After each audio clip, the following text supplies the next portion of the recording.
The Assembly will hear an L'Assemblée va maintenant entendre l'allocution de son Excellence Philip Edward Davis, Premier ministre et ministre des Finances et du Commonwealth des Bahamas.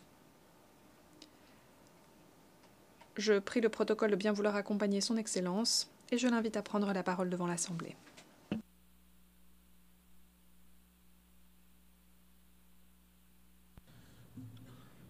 Mr. President, Monsieur le Président, Monsieur le Secrétaire général, Excellences, je voudrais féliciter l'ambassadeur Young à l'occasion de son élection à la présidence de l'Assemblée générale pour cette année. Je salue également l'ambassadeur Francis, son prédécesseur. Au fil des 3 dernières années, les Bahamas ont exhorté les États membres à agir urgemment pour lutter contre les changements climatiques. Aux côtés d'autres petits États insulaires en développement, nous avons décrit nos vulnérabilités et notre sort peu enviable. Nous vous avons dit ce que nous savions, raconté ce que nous avions vu en première ligne, expliqué ce que nous faisions pour régler les différents problèmes. Et nous avons dit que ce que nous connaissons aujourd'hui, vous en ferez l'expérience demain. Il y a eu des progrès et nous nous en félicitons, mais nous devons aller encore beaucoup, beaucoup plus loin. Nous devons tous aujourd'hui vivre la réalité d'une crise climatique qui a poussé notre planète au-dessus du seuil critique des 1,5 degrés Celsius pendant toute une année. Alors même où nous parlons, cette réalité se manifeste à travers des ouragans, des canicules, des incendies, des inondations.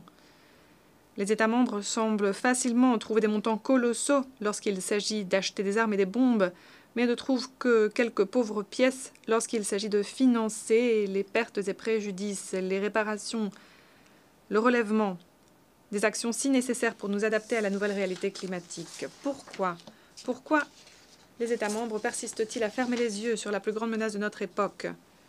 Une réponse semble s'imposer. Peu vous chaud, mais je ne peux accepter cette réponse. Ce serait accepter une vision de l'humanité qui est contredit ma foi et mon expérience vécue de l'humanité. Mais aux Bahamas, nous voyons clairement que ce manque d'action déterminée et engagée est en fait une série de priorités erronées, de mauvais choix, désespérément court-termistes. Nous pouvons faire un autre choix. Nous pouvons agir mieux. Agir pour faire face aux priorités d'aujourd'hui, aux priorités qui se font déjà sentir pour la vie de tous les individus qui vivent sur cette planète et qui concerneront aussi nos enfants et nos petits-enfants et les générations à venir. Ironie du sort, les générations qui nous ont précédés n'avaient pas d'enceinte telle que celle-ci, d'enceinte où se réunir pour travailler au bien commun. La crise génocidaire qu'a traversé le monde pendant la Deuxième Guerre mondiale a donné naissance à l'Organisation des Nations Unies et les guerres d'indépendance et conflits régionaux qui ont suivi ont ensuite débouché sur cette structure pour une action efficace et réelle. Aujourd'hui, les Bahamas célèbrent leur 51e année d'appartenance à la famille des Nations Unies et nous proposons nos services à la communauté internationale alors que nous briguons un siège de membre non permanent au Conseil de sécurité pour le mandat 2032-2033. Et nous le faisons car la crise que nous traversons et la crise qui se profile à l'horizon pour demain exige encore plus d'ingénuité, d'efforts, de coopération multilatérale et de sacrifices que ce qui s'est avéré nécessaire après la Deuxième Guerre mondiale. Nous comprenons bien que le mandat du Conseil en matière de maintien de paix et de sécurité internationale va bien plus loin que l'absence de guerre, mais nous savons aussi, car nous sommes en première ligne dans la lutte contre les changements climatiques, dans cette guerre qui concerne toute l'humanité, que le mandat consistant à coopérer pour régler les problèmes internationaux exige plus que jamais de nous que nous nous montrions à la hauteur de la tâche, que nous allions plus loin. Nous voulons amplifier la voix des PUID et nous le faisons car la voix des PUID décrit ce qui nous attend à l'avenir, chacun d'entre nous. Le Conseil de sécurité demain ne sera plus équipé pour faire face à la plus grande crise de notre époque si nous ne sommes pas entendus. Le lien entre climat et sécurité internationale est indéniable. La situation est déjà peu prometteuse et les choses vont encore empirer. Les considérations climatiques doivent être intégrées dans tous les aspects du travail du Conseil de sécurité. C'est pourquoi nous sommes prêts à appuyer toutes les réformes nécessaires pour un Conseil beaucoup plus efficace.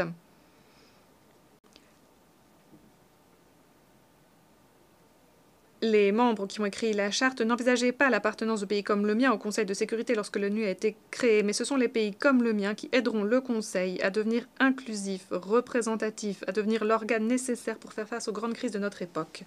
Chers amis, les aspirations de paix et de sécurité pérennes resteront des illusions si elles ne sont pas sous-tendues par la sécurité économique. Depuis trop longtemps, le système financier international est biaisé au détriment des pays en développement.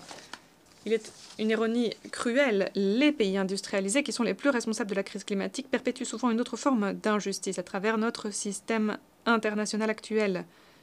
Nous avons joué un grand rôle pour révéler l'hypocrisie derrière les listes noires unilatérales et demander un cadre accordant la priorité à l'équité et à l'inclusivité. Le système actuel, avec ses règles opaques, son terrain de jeu inégal, siphonne les ressources des pays en développement pour ensuite les abandonner à leur sort. Les Bahamas refusent cette réalité à géométrie variable. Nous donnons de la voix pour exiger un cadre international plus juste et plus équitable, un cadre où les voix de tout pays, quelle que soit la taille de leur population ou leur PIB, soient entendues et respectées. Les Bahamas continueront d'être le chantre de cette cause. Et nous ne nous laisserons pas gagner par la lassitude, soyez-en certains.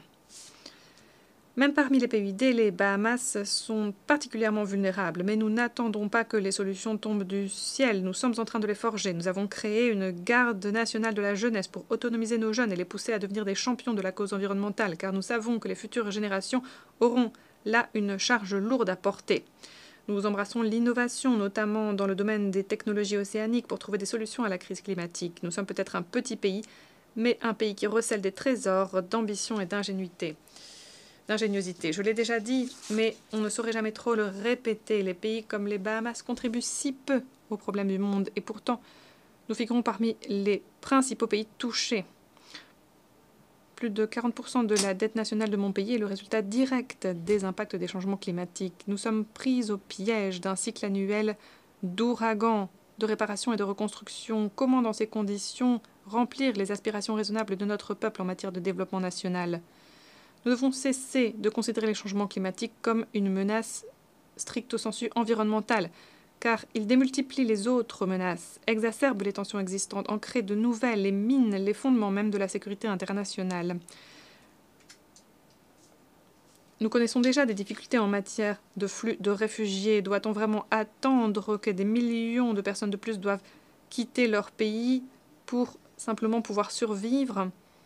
Les ressources sont de plus en plus rares, des moyens de subsistance sont balayés, le risque de conflit, le risque d'instabilité, de migration de masse est inévitable.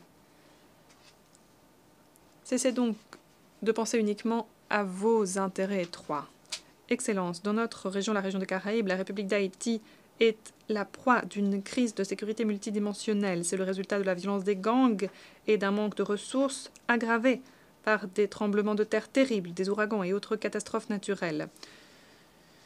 Conformément à la résolution 2966 du Conseil de sécurité adoptée en 2023 et en coordination avec le gouvernement d'Haïti, des États membres contribuent à une mission multinationale d'appui à la sécurité. Le gouvernement des Bahamas est fermement convaincu que toute mission en Haïti doit être menée par Haïti elle-même et viser à renforcer les capacités de la police nationale haïtienne pour lutter contre les gangs et améliorer les conditions de sécurité. Nous répétons qu'il est fondamental que les pays bailleurs de fonds apportent un appui financier fiable et sur la durée pour financer les opérations de cette mission aujourd'hui et demain. La région des CARICOM n'y parviendra pas seule. C'est pourquoi nous vous demandons de prendre note de cette demande importante. En 2024, les Bahamas se sont tournés vers la coopération sud-sud pour combler les lacunes en matière d'appui au développement. Nous restons des participants actifs dans la région de la CARICOM. Nous accordons beaucoup de valeur à l'appui du Commonwealth et à la solidarité entre les États du Commonwealth du Pacifique et des Caraïbes. Nous attendons avec beaucoup d'impatience notre réunion cette année à Samoa. Nous nous félicitons aussi des relations de plus en plus profondes entre la CARICOM et l'Afrique. Nous voyons beaucoup d'intérêt à notre appartenance au G77 et au mouvement des non-alignés. Nos efforts concertés pour nous concentrer sur les réparations dans le cadre des changements climatiques ont débouché sur de nouvelles avenues vers la justice climatique. Nous restons déterminés à protéger et préserver notre climat et notre biodiversité précieuse à travers le développement progressif du droit international. La COP 29 doit être un tournant. Selon les estimations, d'ici à 2050, les dommages liés au climat se chiffreront à un montant presque inimaginable, 38 000 milliards de dollars par an. Chers amis, d'une certaine façon, il est déjà trop tard. La situation n'est guère prometteuse, mais il nous reste encore du temps et peut-être juste assez de temps si nous agissons dès maintenant. Nous devons donner un nouveau souffle aux négociations à l'arrêt sur un nouvel objectif quantifié collectif sur le financement climatique. Nous ne pouvons nous permettre une nouvelle année d'inaction. Les pays développés doivent relever le défi, pas seulement à l'aide de beaux discours, mais à l'aide d'engagements concrets, suivis des faits à la hauteur de l'ampleur et de l'urgence de la crise. Alors que les dépenses militaires mondiales ont atteint un niveau stratosphérique, 2 400 milliards de dollars l'année dernière, le Fonds pour les pertes et préjudices, créé après moult négociations à la COP 28, n'a obtenu que 800 millions de dollars en promesses. C'est une goutte d'eau dans l'océan par rapport aux milliers de milliards de dollars nécessaires pour couvrir les coûts de plus en plus grands des impacts négatifs des changements climatiques. Et ce n'est pas seulement une question de financement, c'est une question de durabilité, de survie. Si nous ne réglons pas cela, la paix et la sécurité ne signifient rien. Le Fonds pour les pertes et préjudices doit être pleinement opérationnalisé. C'est une responsabilité. Il s'agit de construire un avenir où ceux qui ont le plus pollué doivent contribuer le plus pour réparer les dégâts. La hausse des températures mondiales au-dessus du seuil des 1,5 degrés Celsius au cours de l'année qui s'est écoulée nous a mis face à une nouvelle réalité. Mais nous ne pouvons pas rester passifs en attendant de voir ce qui va se passer ensuite. L'heure est venue de déployer des efforts réels, d'agir avec sérieux, de faire des progrès tangibles. Ce sont les seules avenues vers une solution. Et les vérités que nous connaissons demeurent. Nous devons accorder la priorité aux énergies renouvelables. Plutôt que de verser des subventions gigantesques au secteur des combustibles fossiles, nous devons les rediriger vers le secteur des renouvelables, l'adaptation et l'atténuation des changements climatiques. Nous devons réformer les institutions financières internationales. Il nous faut des banques de développement multilatérales à la hauteur de la tâche, apportant des financements accessibles, accordant la priorité aux investissements résilients sur le plan climatique. Nous devons œuvrer pour renforcer la coopération internationale. Nous avons besoin d'une action multilatérale et collective. Mais, chers amis, malgré l'urgence de la situation, nous apercevons une lueur d'espoir. Ce seuil des 1,5 degrés Celsius ne peut être une impasse, ce doit être un tournant. Une occasion qui nous pousse à enfin cesser de nous reposer sur nos lauriers pour, au lieu de cela, fixer un nouveau cap, en faisant fond sur l'innovation, la collaboration et une détermination inébranlable à faire naître un avenir juste et durable. Nous ne demandons pas la charité, nous demandons l'entraide, car même le nageur le meilleur des nageurs se noie si on l'abandonne à son sort en pleine tempête. Je vais maintenant quitter ce pupitre et rejoindre... Mais avant cela, je voudrais rejoindre l'appel lancé par la représentante des Barbades pour la levée du blocus dont est victime Cuba. Ce blocus est néfaste pour la population. C'est la population qui en souffre au quotidien. Ce blocus n'a pas fonctionné. Il est en place depuis des décennies, 70 ans, alors pourquoi ne pas le lever? Nous appelons toutes les personnes présentes ici d'utiliser de leur influence pour lever ce blocus le plus rapidement possible. Merci de votre aimable attention.